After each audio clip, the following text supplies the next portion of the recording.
Le Padre Pio est un saint envoyé au monde par Dieu pour arracher les âmes aux griffes du diable. Laissez-vous guider par lui, il vous guidera vers Dieu.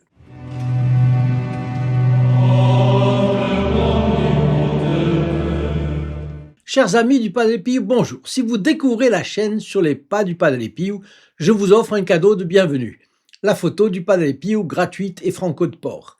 Téléphonez au 08 05 36 08 47, gratuit depuis la métropole, et appel local depuis les dom-toms. Je commente ici 3 fois par semaine les miracles et les guérisons remarquables qui se produisaient dans la vie du bon Padre Pio, et il continue de les faire. Voilà pourquoi je vous offre de vous abonner aussi en cliquant sur la clochette. Aujourd'hui, vendredi 12 juin, jour de la fête du Sacré-Cœur de Jésus que le Padre Pio aimait tant et faisait aimer. À une époque où la foi s'affaiblit, où tant d'âmes viennent malheureusement loin de Dieu, eh bien le Sacré-Cœur est la source inépuisable de miséricorde, une forteresse contre les attaques du démon, un chemin privilégié vers la sainteté. Nous venons de célébrer la fête Dieu, je vous mets en description, ici en bas, le lien qui vous permettra de mieux la comprendre. Venez la voir, vous y trouverez le lien entre elle et la présente vidéo. En 1675, notre Seigneur est apparu donc à Sainte Marguerite Marie Alacoque, à Paray-le-Monial. Il lui a montré son cœur entouré d'épines, blessé par l'ingratitude des hommes, mais toujours rempli d'amour pour eux. Vous voyez, j'ai ici un Sacré-Cœur et voilà. Et il montre son cœur entouré d'épines, avec une fournaise ardente au-dessus. C'est cela qu'avait vu Sainte Marguerite Marie Alacoque. Et voilà ce que notre Seigneur Jésus-Christ lui a dit.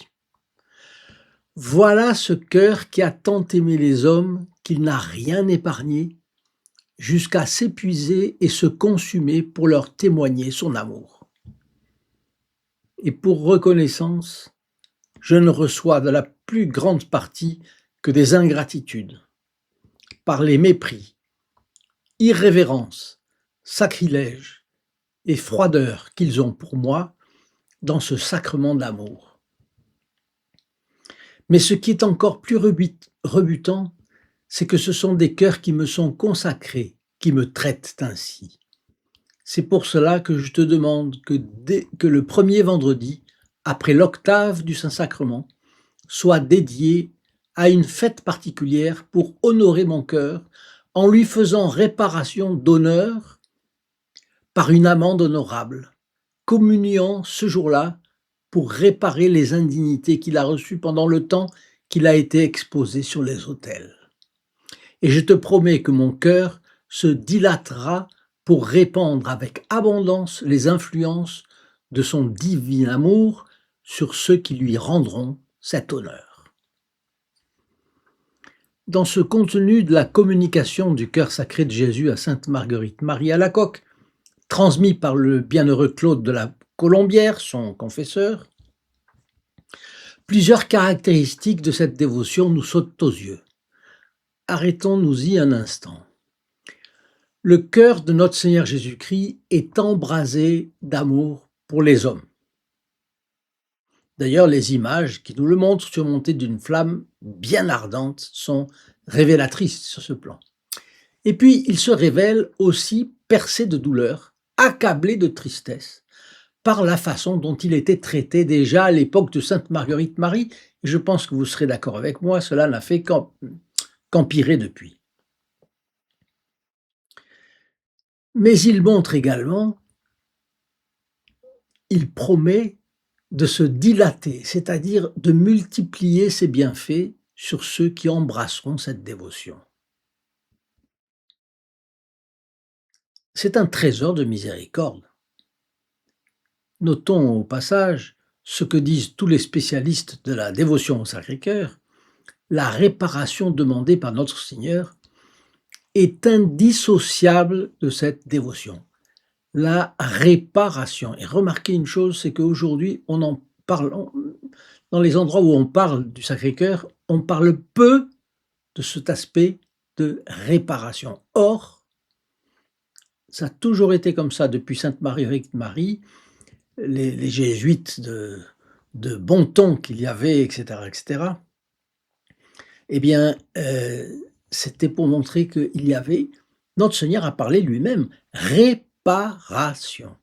Et c'est pour lui obéir et rendre un témoignage public d'hommage et satisfaire ainsi au devoir des hommes envers lui que l'Église a établi une fête solennelle qui lui est consacrée précisément aujourd'hui.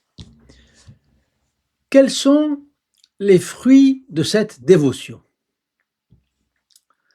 On peut pratiquer, disons, on ne peut pas pratiquer cette dévotion sans s'enflammer d'amour pour notre adorable Rédempteur. C'est le fruit propre de cette dévotion.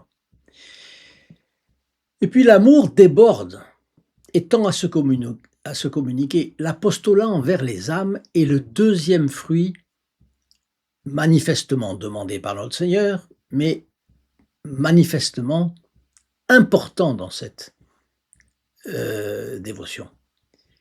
Qui aura la dévotion au Sacré-Cœur n'aura en effet de cesse de lui attirer toujours plus d'âmes. On ne peut pas garder ça pour soi. Autre caractéristique, la dévotion que nous sommes appelés par notre Seigneur à avoir pour son Sacré-Cœur n'est pas une dévotion sucrée, à l'eau de rose, sentimentale. Non, c'est une dévotion affectueuse mais forte. Forte dans le sens où on ne peut pas transformer nos rapports avec notre Seigneur en un amalgame d'émotions, parce que l'émotion, c'est ce qui passe. Et la dévotion envers le Sacré-Cœur doit être constante, ne pas subir les hauts et les bas des purs sentiments. Une dévotion forte, c'est-à-dire une dévotion non seulement quand tout va bien, dans la joie, dans les consolations spirituelles, non, mais aussi et surtout dans la tristesse, dans l'aridité, même quand l'ennui peut s'installer. Parce qu'une dévotion qui marche quand tout va bien et s'envole quand tout semble aller mal n'est pas une dévotion, c'est de la sensiblerie. C'est comme un vent qui emmène les pollens à l'époque des pollens. Psst, ça se disperse totalement. Et alors les martyrs, et quelqu'un qui a une dévotion émotionnelle, sentimentale, quand il va y avoir le problème du martyr, qu'est-ce qu'elle va faire? Elle va être brisée, cassée. La personne sera cassée. Et le diable a une capacité incroyable pour créer des états d'âme. Les religieuses le savent bien parce qu'elles ont eu le temps d'analyser les tactiques du diable. Le diable peut donner par exemple une lassitude terrible, une irritation concernant même la prière, une désolation, une déprime. Et la religieuse fait face. Elle prie plus et finalement Notre-Dame gagne le combat en elle. Et c'est bien vrai pour le prêtre séculier aussi, et c'est bien vrai pour le laïc aussi. Tout laïc, tout le monde, sur la face de la terre, tout le monde, contre l'ennui spirituel, contre l'amertume pour la prière, contre la paresse d'élever son âme vers Dieu, il convient de mener une lutte, une haute lutte, une lutte vaillante, comme l'a pratiqué et l'a conseillé le Padre Pio. Donc, une dévotion forte. Une dévotion affectueuse aussi. Oui, parce que dans le sens où nous pouvons suivre les conseils de saint Ignace de Loyola à ses retraitants. Utiliser son imagination pour composer la scène que l'on s'apprête à méditer. C'est la seule façon de méditer. Si on ne fait pas une composition de lieux, si on ne s'imagine pas comment notre Seigneur était dans telle occasion de sa vie, etc., on est perdu, on ne va pas avancer. Concernant le Sacré-Cœur, on peut se rappeler ce que je vais vous partager. Jésus, fils unique de Dieu, a aimé l'homme. Et qu'est-ce que l'homme devant Dieu? Poussière et cendre. Et qu'est-il devenu par le péché en plus? Ennemi de Dieu, esclave du démon, condamné à une mort éternelle, plongé dans un abîme d'aveuglement et de corruption. Voilà ce qu'était l'homme dans cet état, digne de la haine et du mépris de Dieu. Mais Jésus l'a aimé et a formé le dessein de le délivrer de tous les maux qui l'accablaient et de le combler de biens infinis. Comment lui a-t-il marqué la grandeur de son amour? Eh bien, ça, c'est ce qui dépasse l'entendement. Jésus a aimé l'homme avec ardeur, avec tendresse. Il a poussé son amour à des excès qui paraissent complètement indignes de lui. Il a fait pour l'homme ce que nul homme n'a fait pour un autre. Les hommes étaient ennemis de Dieu et sujets à toutes les rigueurs de sa justice. C'était le plus grand de leurs malheurs et la source de tous leurs autres malheurs. Eh oui, péché originel, péché actuel. Qu'a fait Jésus-Christ pour les en délivrer? Il s'est offert à son Père pour prendre la place des criminels et souffrir en sa personne les supplices que les hommes avaient mérités. Le Père éternel ayant accepté son offre, Jésus a exécuté ce qu'il avait projeté. Il s'est sacrifié pour les hommes avec une générosité divine. Il a sacrifié pour eux sa gloire et sa propre vie. Il est descendu du ciel pour eux. Après s'être dépouillé de toute sa grandeur, il a embrassé une vie pauvre, laborieuse, pleine de persécutions et de souffrances pour le bien des hommes, de sorte que tout ce qu'il a fait et souffert l'a été pour eux. Tous les moments de sa vie ont été consacrés à leur bonheur. Jésus n'a pas fait une action, n'a pas dit une parole, n'a pas versé une larme, n'a pas formé un désir qui n'ait pas été en faveur des hommes. Et par-dessus le marché, il a donné la preuve d'amour pour eux la plus éclatante, mourir pour ceux qu'on aime. C'est le plus haut point où l'amour puisse monter, et c'est jusque-là qu'il est allé. Jésus est mort pour les hommes. Et de quelle mort?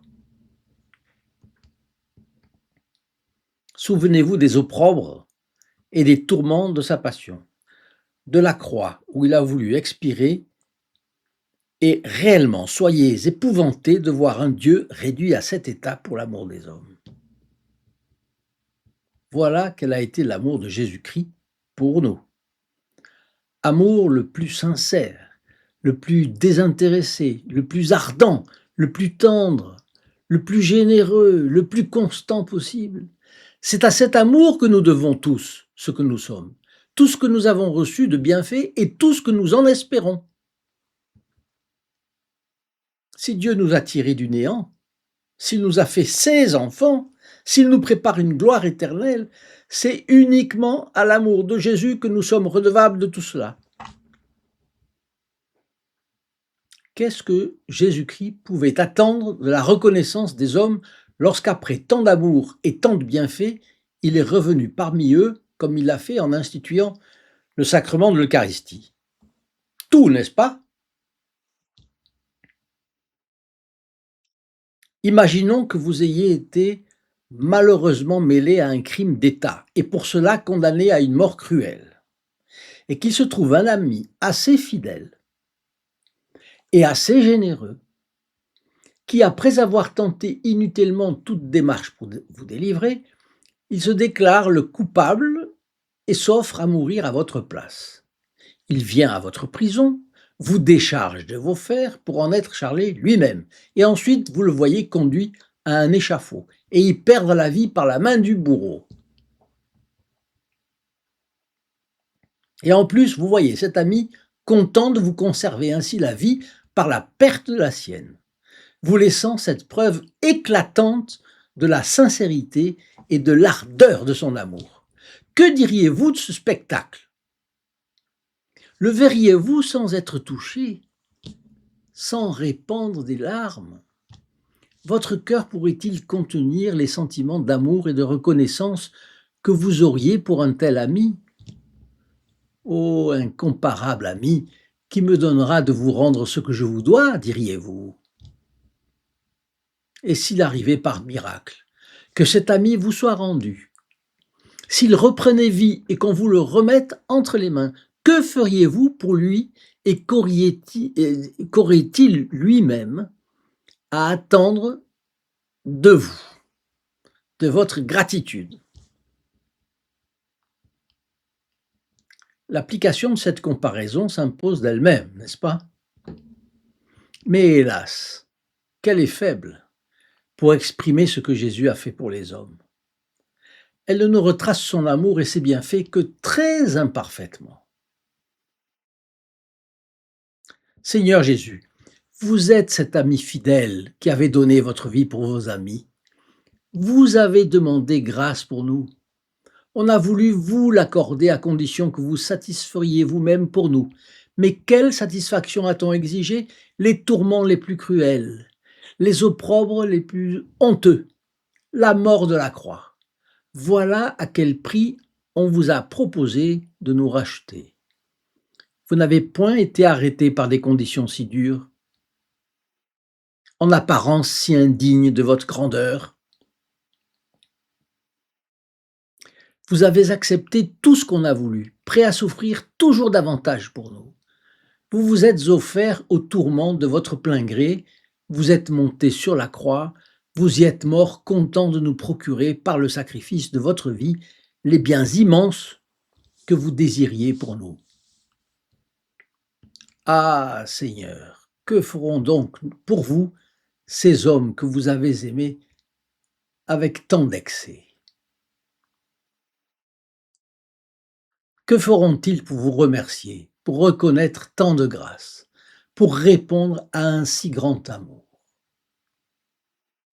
Hélas, quand vous souffriez pour eux, on ne vous connaissait pas, et on ne vous rendait que des outrages pour de si grands bienfaits.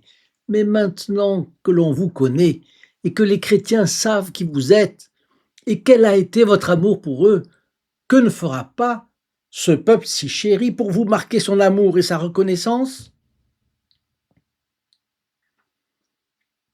Une chose pouvait manquer à leur désir, c'était votre présence parmi eux. Oui, c'était vous posséder et pouvoir ainsi vous rendre à vous-même ces marques d'amour et de reconnaissance. S'il leur restait quelque nouvelle grâce à vous demander, pourrait-il en demander une autre? Eh bien, notre Seigneur est revenu parmi nous. Il a fixé sa demeure parmi nous, et non pour quelque temps seulement, mais jusqu'à la fin des siècles. Il a fait quelque chose de plus, quelque chose que nous n'aurions jamais osé espérer et que nous n'aurions même jamais pu imaginer. En demeurant parmi nous, il a voulu s'unir à nous d'une manière intime et inouïe. Et son amour a inventé pour cela le prodige le plus étonnant en instituant le Saint-Sacrement de l'autel, l'Eucharistie. Nous recevons notre Seigneur dans notre âme et il y a le contact de lui-même, corps, sang, âme et divinité avec notre corps.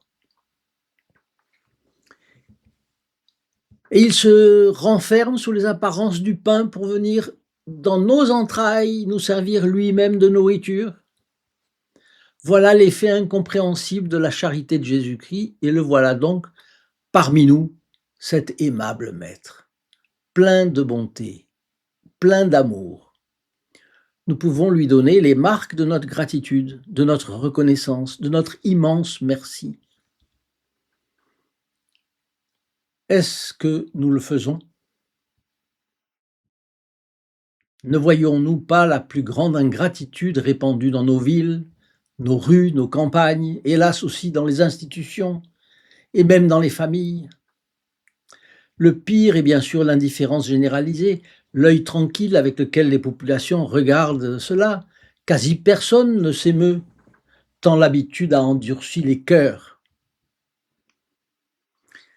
Du moins, ne soyons pas de cette cohorte d'indifférents et consolons le Sacré-Cœur. Du moins, faisons tous nos efforts pour cela. Et n'oubliez pas, si vous n'avez jamais commencé cette dévotion, pourquoi ne pas la commencer aujourd'hui. Il y a toujours une première fois. Consacrez-vous au Sacré-Cœur. Placez dans votre maison une belle représentation du Sacré-Cœur. Si vous n'avez pas les moyens faciles de le faire, nous pouvons vous donner des idées. Écrivez-nous. Confiez-lui vos peines, vos inquiétudes, vos espérances et souvenez-vous toujours de cette parole du Saint Padre Pio. Le cœur de Jésus est une mer infinie où toutes les misères humaines peuvent se perdre. Comme je vous l'ai annoncé, et selon l'excellente suggestion de notre ami Eddy, né dans les Ardennes, nous allons aujourd'hui consacrer le groupe des protégés du Padre Pio au Sacré-Cœur de Jésus et de Marie. Nous le ferons à 19 h ce soir, avant le chapelet, que nous récitons ensemble devant une belle reproduction de Notre-Dame du Bon Conseil de Genazzano, au centre de l'un de nos lieux de travail. Et si vous voulez savoir qui sont les membres de ce groupe des protégés du Padre Pio, venez me rendre visite sur le lien en description, en bas là, st-padre-pio.fr. Je termine en vous rappelant les 12 promesses du Sacré-Cœur à ceux qui embrasseront cette dévotion. Jésus promet « Je leur donnerai toutes les grâces nécessaires dans leur état ». 2. Le Sacré-Cœur promet la paix dans les familles. 3. Le Sacré-Cœur promet le réconfort dans les peines. 4. Jésus promet d'accueillir les âmes de ses fidèles à l'heure de leur mort. 5. Jésus promet des fruits spirituels à nos efforts, à tous ceux qui sont accomplis pour sa gloire. 6. Les pécheurs trouveront dans le cœur de Jésus un océan de miséricorde. 7. Les âmes tièdes deviendront ferventes. 8. Les âmes ferventes atteindront une grande perfection. 9. Jésus promet de bénir les maisons où on aura mis son image au centre de la vie spirituelle. 10. Les prêtres toucheront les cœurs les plus endurcis. 11. Le nom de ses apôtres seront inscrits dans son cœur. Si vous faites la propagande du Sacré-Cœur, votre nom sera inscrit dans le cœur de notre Seigneur. Et 12, et c'est elle qui est appelée la grande promesse du Sacré-Cœur. La 12e est la suivante. Jésus promet que ceux qui communieront les 9 premiers vendredis du mois en état de grâce et avec l'intention de réparer les offenses faites à son cœur recevront la grâce de la persévérance finale.